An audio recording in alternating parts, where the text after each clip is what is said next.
I just wanted to share real quick that some of the feedback that I saw was good feedback, both pro and con. As a board member and a parent, I actually agree with the layout of the book for the Colorado history is overall good, but I also agree that the one section in particular on activism can be interpreted as controversial, especially for fourth graders. So I'd hope that in accordance with policy, that this section wouldn't be used. But my question is this.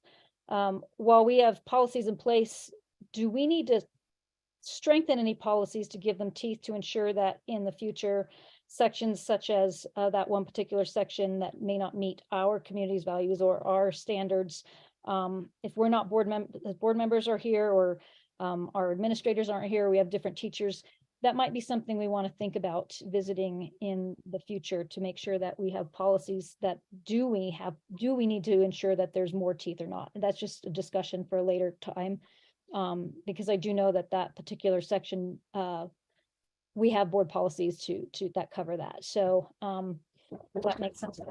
My thoughts on that one. Thumbs up, thumbs down.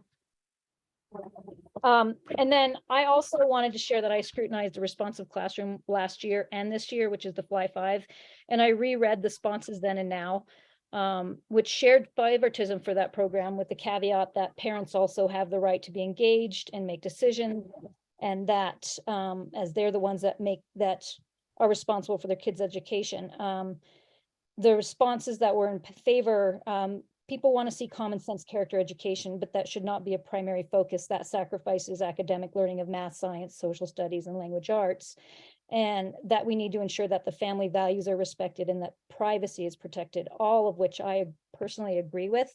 The counseling resources, if we didn't approve this, but now it sounds like there's not anything that ensures common sense and transparency and accountability. So personally, I feel uncomfortable with us going into the school year not having something that's tangible, accountable, transparent, and consistent and dependable. And if there's something out there that might be better, then that's something we could definitely visit in the future. But character education has been around for decades. I mean, it's been around for, counting my decades, it's been around for 5 decades. And it's been called different things, from non-cognitive skills to 21st century skills to SEL to other things. And I just think that parents want to ensure that we are respecting our community's values.